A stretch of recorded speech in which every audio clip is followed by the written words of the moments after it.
Hi, I'm Pati and welcome back to A Small Geeky Chica figures.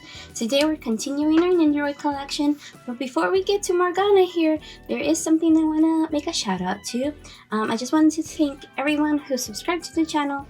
As of recording right now, we have over 50 subscribers, which for me, I think it's amazing. And I really want to thank you all for supporting these, and I hope I keep making videos that you enjoy.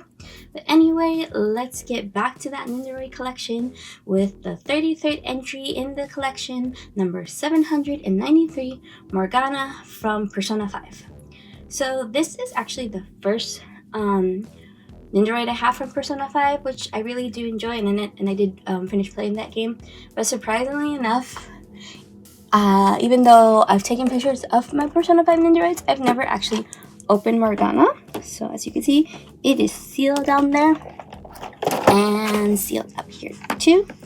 So this is an extra special opening because it is actually the very first time I'm opening this Nendoroid, even though I've had Morgana for a while. And actually, just a little thing, when I was playing Persona 5 at first, I don't think I realized the point where they mentioned it, but I used to think Morgana was a girl based on the name and the nickname even Mona. I thought it was a female kitty, but it turns out it was, I think at some point I realized he's supposed to be a boy. So we've got cute Morgana, who is about the same size as the other Persona 5 Nendoroids, which you'll see at a later point, because I definitely have my Persona 5 is definitely one of those series that I bought a lot of Nendoroids of, and I have done a little bit of Nendoroid photography, which we won't have for this one, obviously, because I've never opened him up. But yeah, let's take a look at Morgana as I've been spinning around the box. We've got his, this like very character pose. We've got him with the sparkly eyes, which seems really fun, especially when he's doing his special attacks. Then we have one right here when he's using like a persona. We have him with his little knife right there. We don't have him when he turns into a car, sadly, but that would be funny. And then we have him here in a little seat with a little like cigar. Let's see, Mona. And then we have him with a slingshot. So he actually comes with a bunch of little extra parts. And I'm excited to see him since I haven't actually taken him out. From there we can see he's got a lot of hands and face plates and stuff. But yeah, and he is, as you can probably tell, he has a little bit of an extra big box compared to some of the other Nendoroids. And a lot of my other Persona 5 Nendoroids already come in the smaller box, so he is quite special. But let's get him out of here. Okay, before we can get Morgana out of his box, we need to do the honors of unsealing it. Oh no, I ripped the box. Usually I'm a lot better at doing that, but today I just don't have any luck. I'm a little catastrophic and seem to be not doing so well. Let's see, when we open them, it actually says the sheep parts are behind the paperboard, which is something we've seen before with other Nendoroids. But before we take a look, let's actually open him up.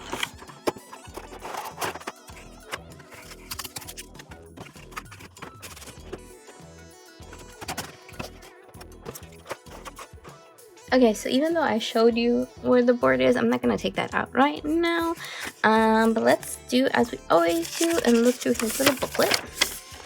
Oh, wow, and this is quite the intense booklet. It has a lot of extra information and instructions. But let's start with here. So we can see all our set contents.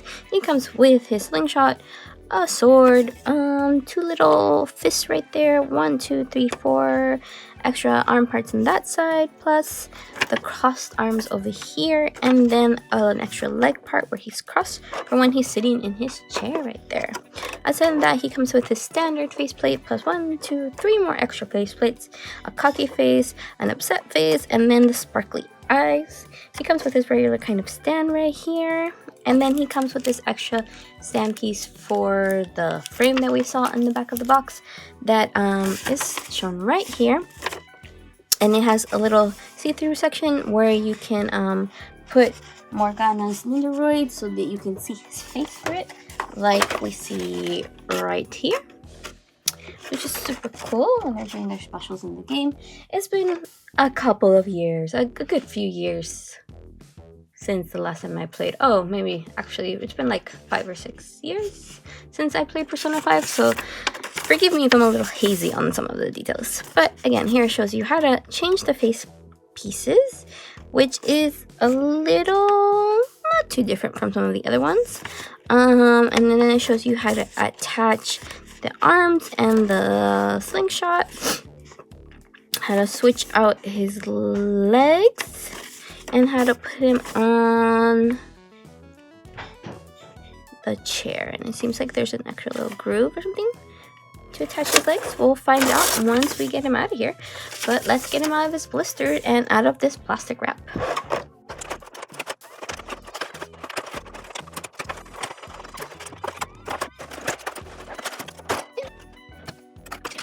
Okay, so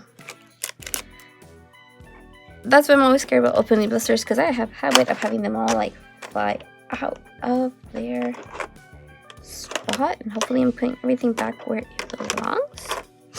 So it did show this in the book that I guess these parts can be kind of separate. Interesting. That is different. Oh yeah, this goes like this. Oh yeah, so the face and the eyes are separate pieces. And so always be careful when opening your boxes, especially the first time, because sometimes things just pop up flying. So we've had his regular stand right here with his special neck piece, because it's a black one. So you won't be able to swap that with other ones easily if you break it. And here's something new. Compared to all the other Nendoroids you've seen, they had always been pre-opened, but since this is the first time I'm opening, you'll see that actually they usually come wrapped in some amount of plastic. And some of these I've kept, most of them I get rid of. Let's see, we take off his head, his bandana comes off, yep, and then you can remove that, and then it has that is connected like that, so they might come apart, which is another place where they can easily break, so you better be careful. So let's put his head back on.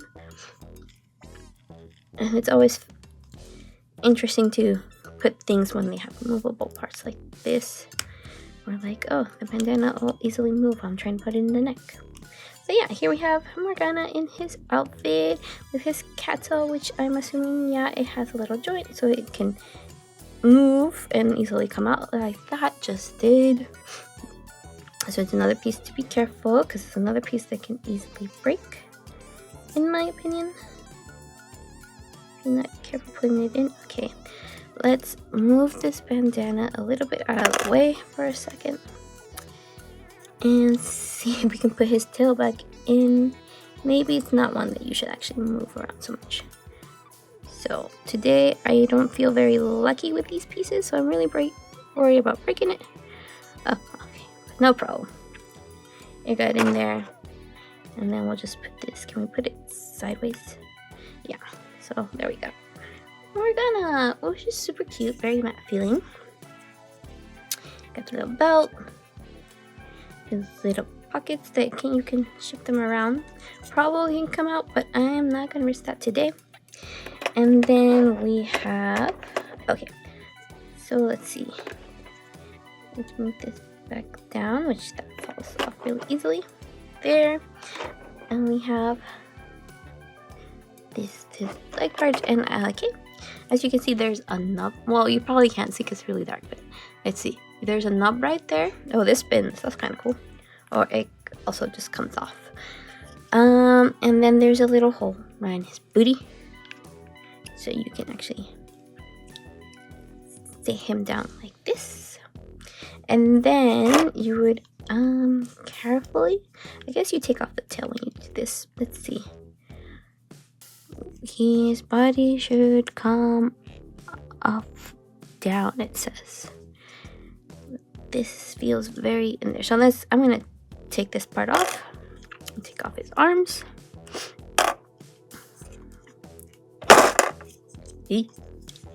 And see if we can detach his bottom part. So where is the line? It just, there we go. So that came off, and it seems this is all in one. But I think I should actually take these off if I want to put him. Oh, okay, I get it. So let's take this off right there. That was simple enough. I like it when they come off smoothly. But you can see there's these little nubs right there. Those little grooves. So then you can just put that in right there. And then you go into here. Yeah, I have a feeling his little bags would be in the way. So you can have him sit. And then usually in the sitting position, he has his, I think it's this combo. And his arms. Let's see if we can do this without breaking anything. Goes in there. And then this one goes in there. Okay, and then you can see that his little cigar can come out. It has a little nudge right there. And then we can, oops, which I guess can easily slip out if you're not careful.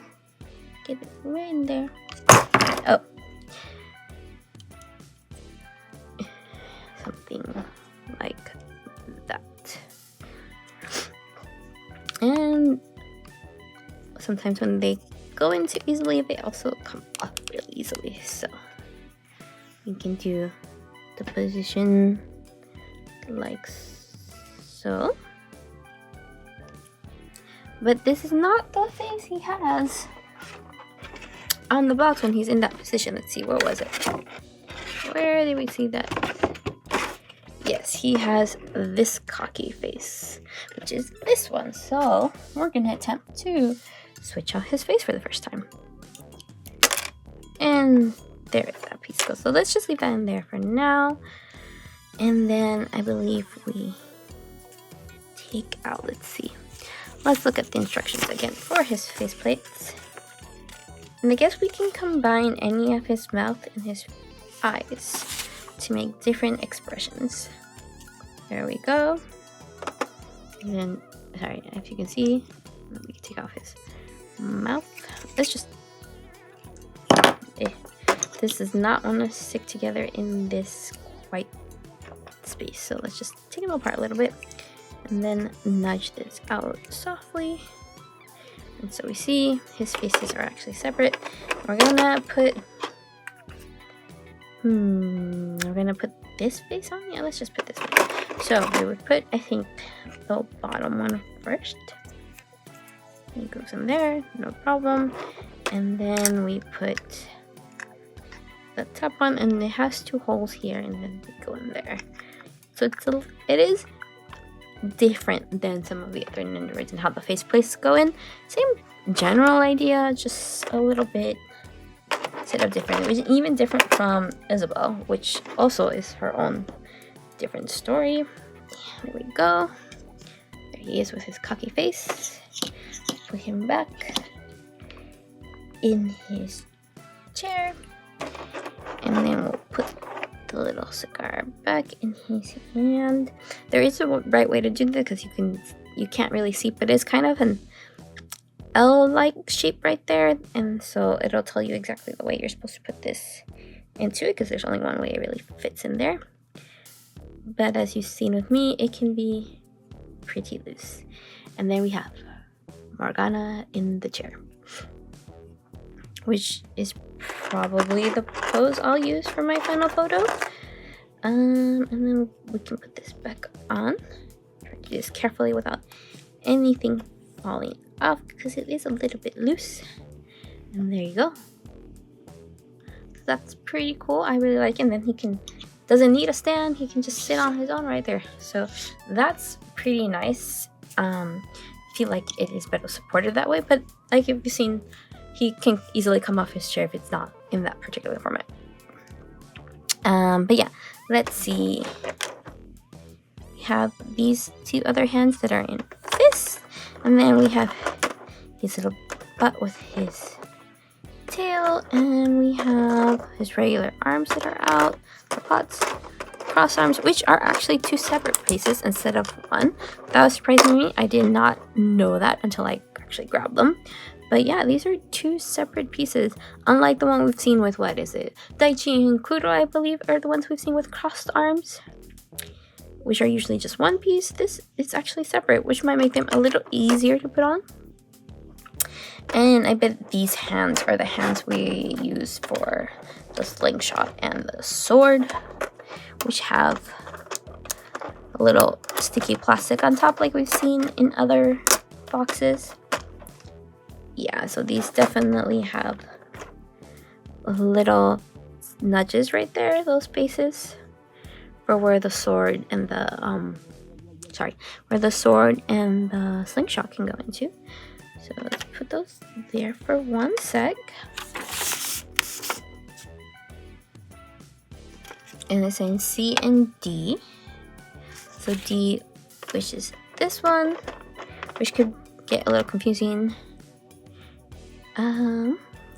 goes in here. So it holds it like that. And then C would hold it here. So you have them set up like that. And it looks like, you can't see it right here because I have it up there, but it looks like it wants you to use the G and the I arm, which is, this one's G. So we would swap this arm out, take out the little hand, and that goes with this one. And then I, which are the regular arms. So this would be his left arm. And then it would go like this and would be on there. I'm not gonna switch them out right now, but this is how you would set up. And the cool thing about this particular one, which I wonder if they've done it with other ones after, because I'm in Japanese, but let's go to English. I really like that it tells you specifically what arm to use, because sometimes it's hard to tell which arm does what pose. So this is really cool, I think, that it actually labels them for you, so you put them on correctly. Not all of them do that. I wish they all did. That would make my life a lot easier. So you just gotta try to keep them in the right spot so you remember which one's which. Especially like C and D, I could see really easily confusing them. They look very familiar, but I guess they look familiar. They look very similar. I guess you'll just kind of have to figure out by being able to tell which one's a left hand, which one's a right hand. I don't know if it's super obvious. And I wonder, does it say inside? Because sometimes they do. Let's see. Yeah, this one says R4. You can't see it, but right now it says R4. And so this is a right arm. And this one also says, it's kind of hard to see though. I think this says R in it, but it's very difficult to read. But anyway, that is how they will hold on to things. Like this. Yeah, and then you can have him that, or you can actually have him holding his sword. Which hand does he hold his sword in?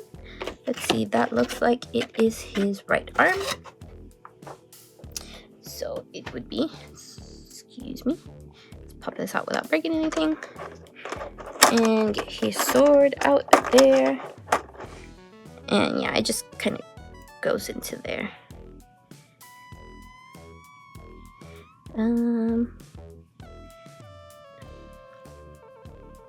Yeah, hold on, let me see, how does this sword go on in there? Oh, the thing is on the outside.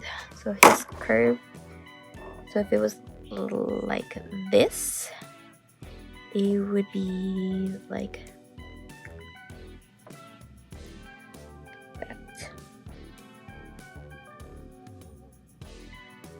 No, I'm doing it with his left hand. That's why it feels a little. So it would be, sorry, right. See?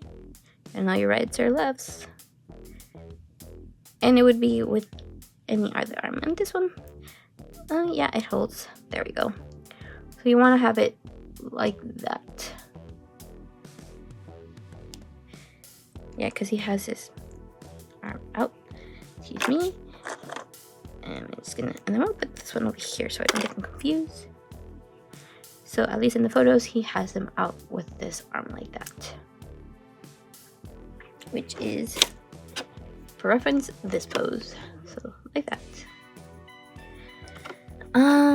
But yeah, we've already seen these on. We changed the legs, so I think for now I'm just gonna keep him in this pose for our ending spin. Like I said, I don't have any Nendoroid photography of this guy because this is the very first time I'm opening him. Strangely enough, that actually is quite surprising. I thought I would have opened him by now, but I haven't. So that is that.